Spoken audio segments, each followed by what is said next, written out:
Yo, y'all, Darrell Lee Beverly Jr. back for a review of section 3.2, 6 pages. See if we can get you this pretty efficiently. And then I'll start doing some problems. And I still forgot I have 1.5 I was going to redo, but I may just complete the last part of 1.5. I may scroll and just complete the last bit that I needed to do and focus on problems. So that's probably what I'll do. So go ahead and get started.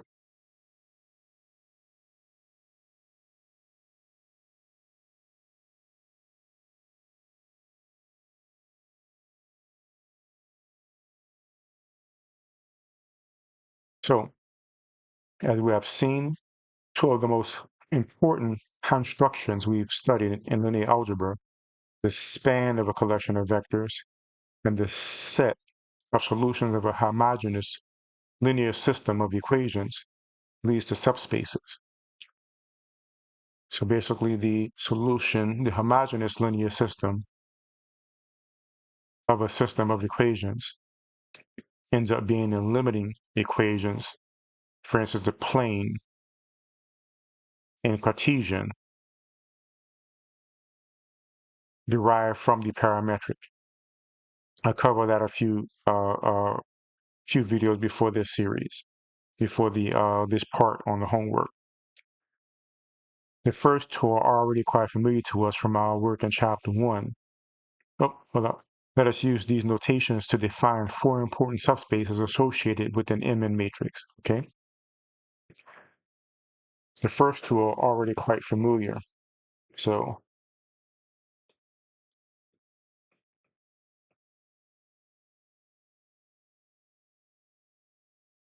four subspaces.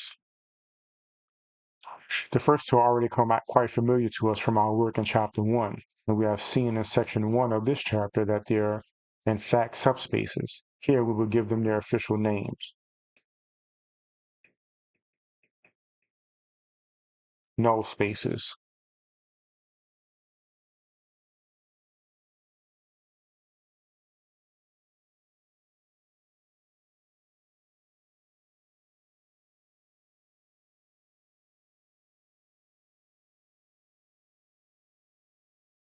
Let A be at M by N.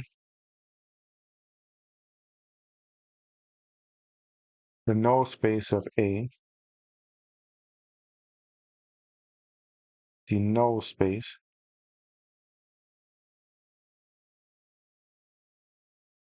the set of solutions to the homogeneous system AX equals 0. The null space of A is a set of solutions of the homogeneous system AX equals 0. So N null space of A equals the vector X in Rn, because the solution will always be have n rows.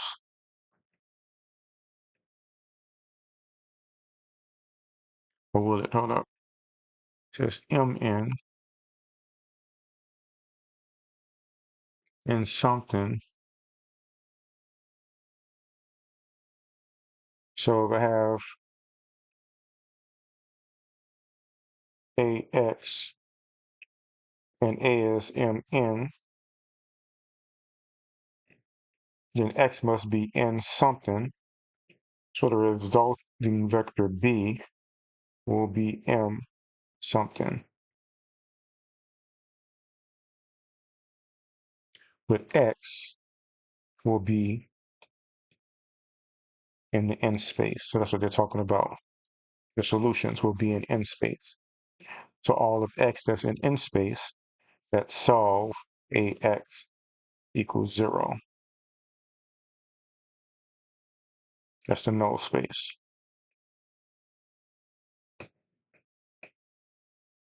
Right, we got that. Column space.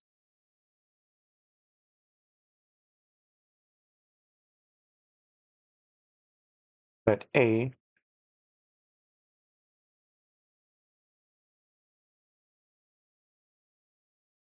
be an MN matrix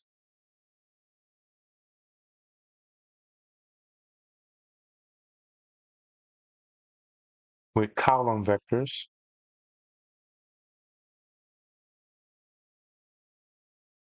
columns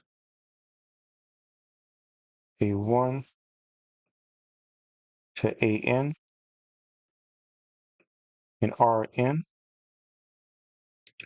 column space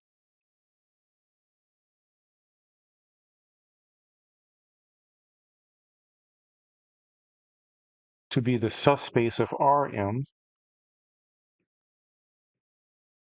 spanned by the column vectors.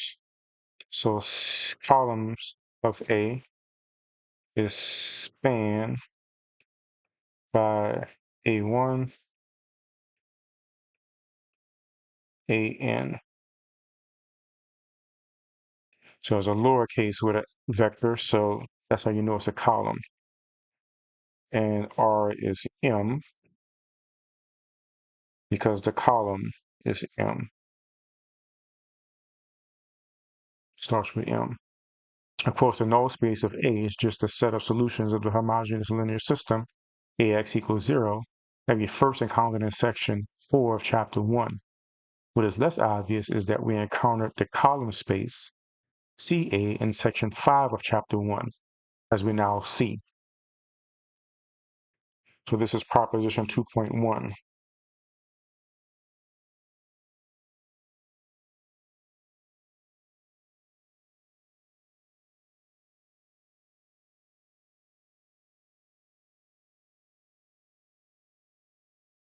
Let A be an M by N matrix, and B an Rm, which it would have to be because the N product of A times X will start with M. We'll have M rows. Then B vector, the solution, is in the column space of A. That is right, because this will be the how many rows B has. If and only if AX equals B, or some X in Rn. That is, the column space of A equals B in Rm for AX, for solving AX equals B, is consistent. And I don't even recall what consistent stands for. Let's see.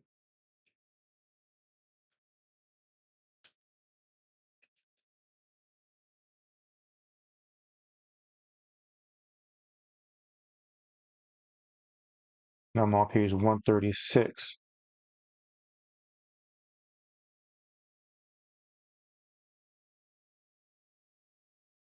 So that means that there's a number of pivots as the number of rows. All the rows have a solution.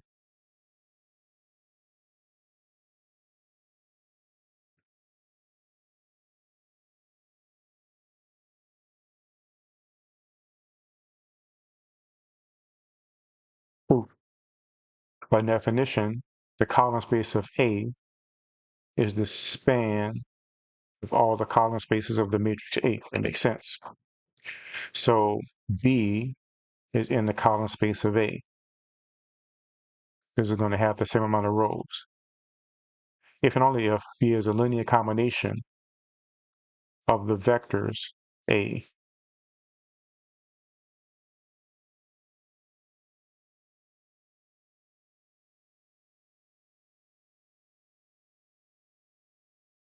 It makes sense because um, ax equals b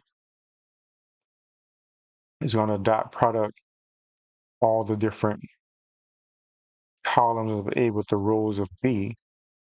So B will be a linear combination of each column, each row, each column in B, let's just say each row in B will be a linear combination of the columns of X versus the rows in A.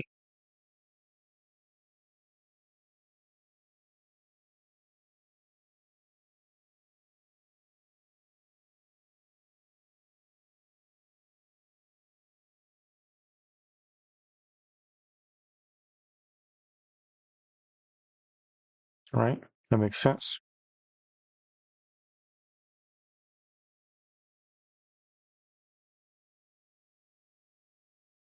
So what he's saying is A11, A12, A12, A22, X1, X2. That's going to be A11, X1 plus A12, X2, A12, X1 plus A22, X2. That's going to equal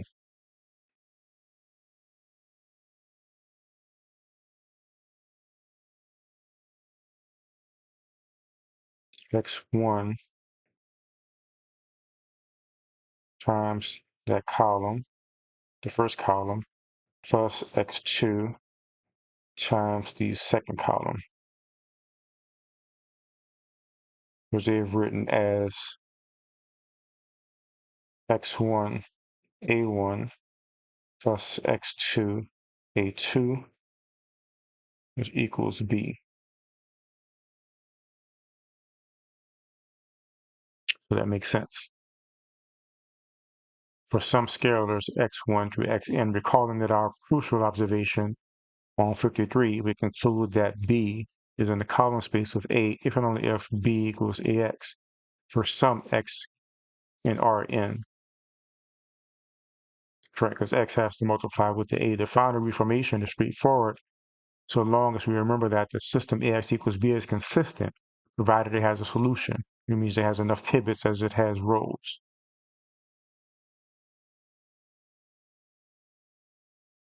Remark. If, as in section 1 of chapter 2, we think of A as giving a function mu A R into Rm, then the column space of A in Rm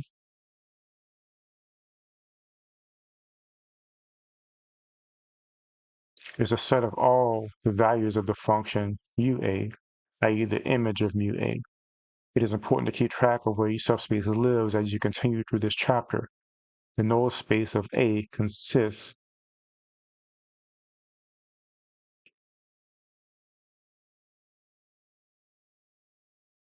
the null space of A consists of x vectors, inputs of mu A, and is a subspace of Rn because it has to multiply by the Mn.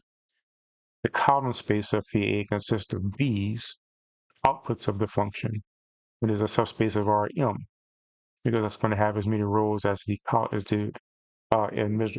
original matrix has rows. So X has to have as much rows as the original has columns, and B has to have enough rows as the original has rows. A theme we explored in chapter 1 was that lines and planes can be described either parametrically or by Cartesian equations, which we covered if you go to one of my earlier videos. This idea should work for general subspaces. The video is called Parametric and Cartesian, by the way. This idea should work for general subspaces of Rn. We give a parametric description of a subspace V when we describe V as the span of vectors V1 through Vk.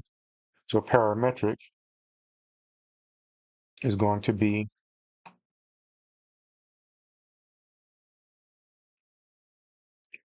we give a parametric description of V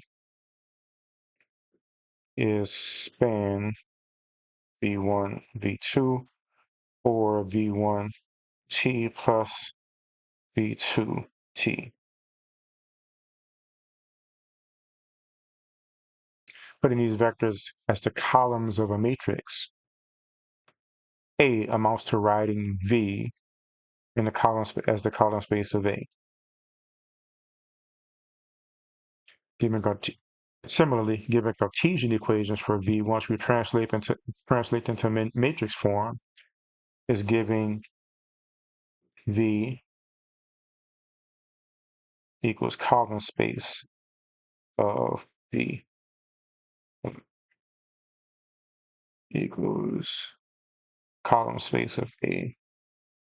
V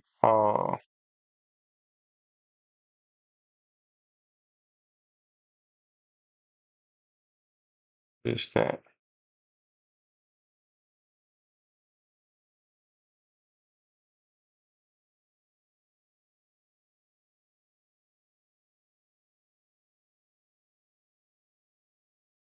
B1 plus B2 plus B3 equals 0.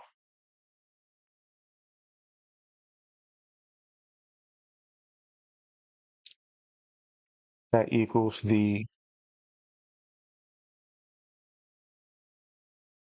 null space of A, because B equals 0. Okay.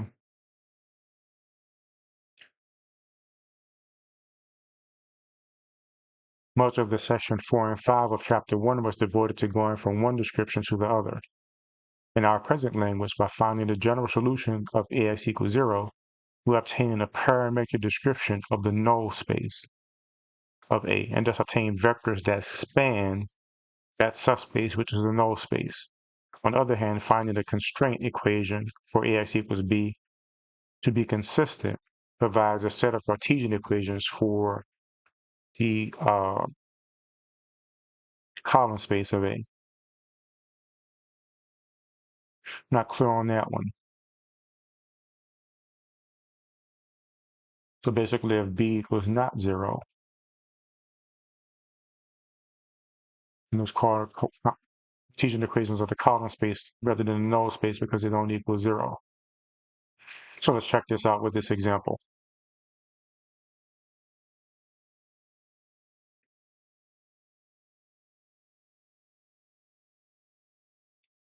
And I think we want to try to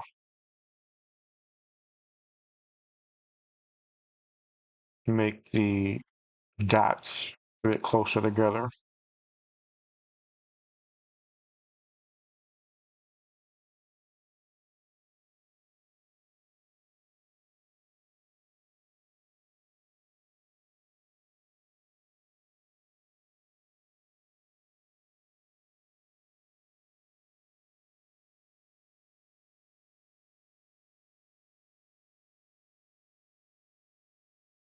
Let's rock.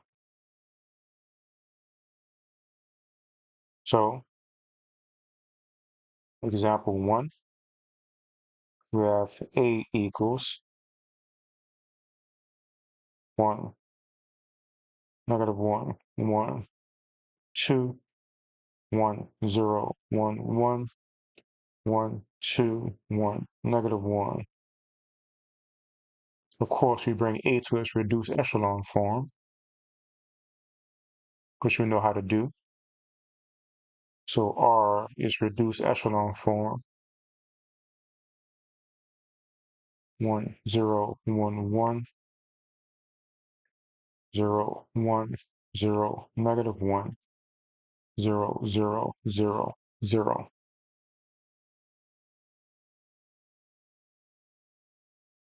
So it looks like I have two pivots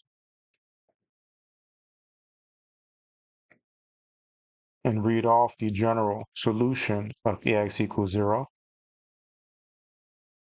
So x1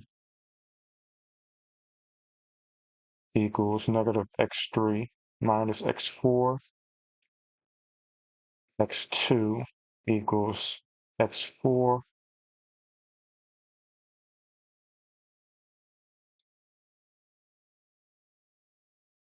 x3 equals x3, x4 equals x4, which are our free variables that give us our s and t. That is x equals x1, x2, x3, x4.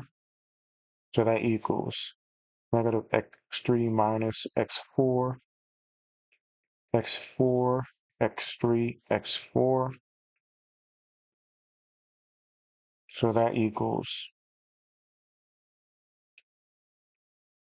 x3, negative 1, 0, 1, 0, plus x4, negative 1, 1, 0, 1. From this, we see that the vectors, so this is the vector v1, this is v2, span the null space of A, because that's the general solution of AX equals 0.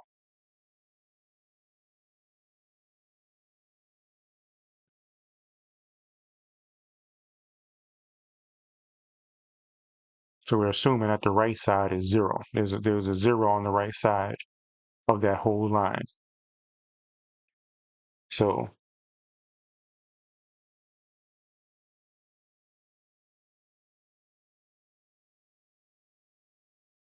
that spans the null space.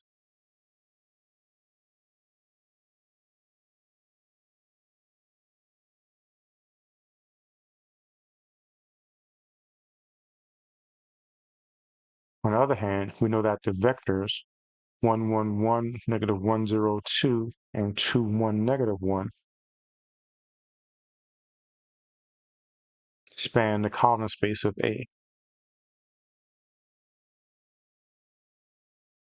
To find Cartesian equations for CA, we find the constraint equations for AX equals B to be consistent by reducing the augmented matrix.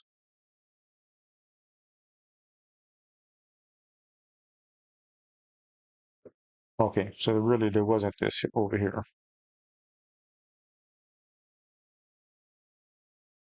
Well, actually there was, it's just they didn't do it. So I guess technically, without the B, you don't get a constraint equation.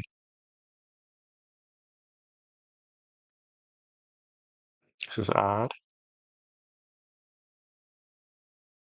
Without anything on the other side, you simply get the vectors. Because anything on the other side would have been a constant added to that. We just eliminated the constant. And that's why it's the, so it is the homogeneous. Because I remember from the earlier homework, when there was a number on the other side, you ended up with some kind of vector in the front, like just a number that didn't have any letters on it. And now they're saying it's not homogeneous. There's some b's on the other side. And that gives us the constraint equation that the solution must fit. And that's the Cartesian equation of that system. And that's the column space of A.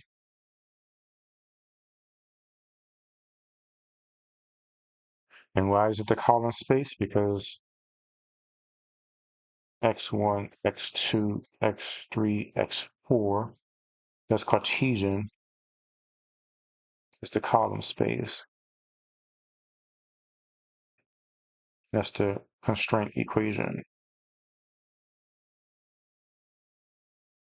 of B.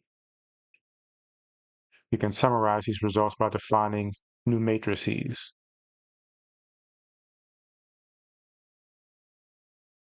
X equals negative 1, negative 1, 0, 1, 1, 0, 0, 1, and y equals 2, negative 3, 1. So I get the y thing. They're saying that's a column space. And this is the x space, I see.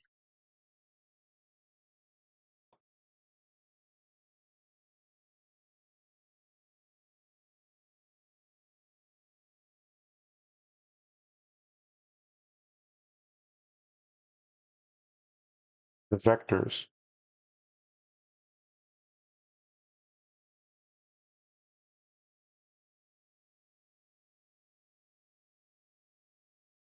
And the column space from the restraint equation or constraint equation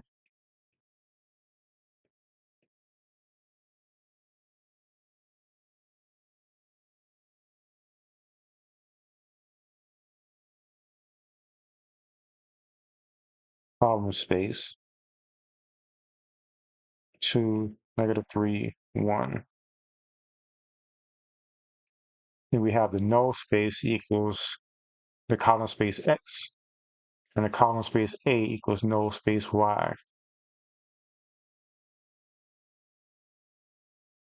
Null space A equals column space x, and column space A equals null space y.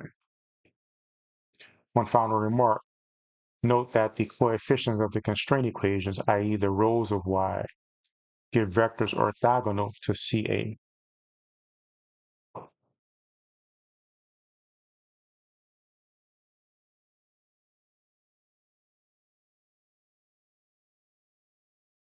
That's right, because they're the normal vector, which are the rows of A are orthogonal to NA. And it's the columns of X. We now move on to discuss the last two of the four subspaces associated to the matrix A. So why don't we take a break here?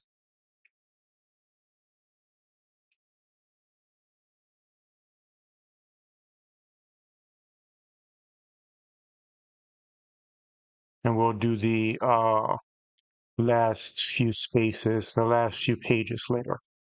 Right? I'll be back in a bit. Well, maybe I'll take a bit longer break this time. I'll be back in about an hour or so. We'll get started again. All right, y'all. See y'all soon.